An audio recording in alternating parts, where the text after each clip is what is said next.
The world runs on fiber optic networks, yet a single installation mistake can lead to costly outages, poor performance, and expensive repairs.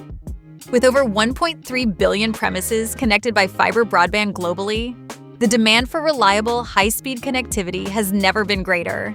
However, many organizations struggle with poorly executed fiber deployments, inaccurate testing, and weak network documentation that impact long-term network reliability.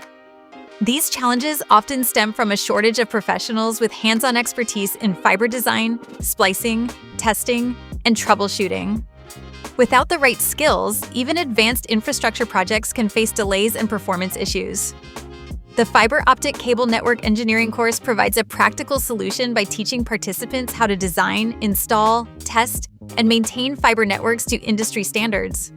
Through real-world exercises in splicing, OTDR analysis, loss testing, and FTTH network design, learners gain the confidence to build and manage reliable fiber infrastructure.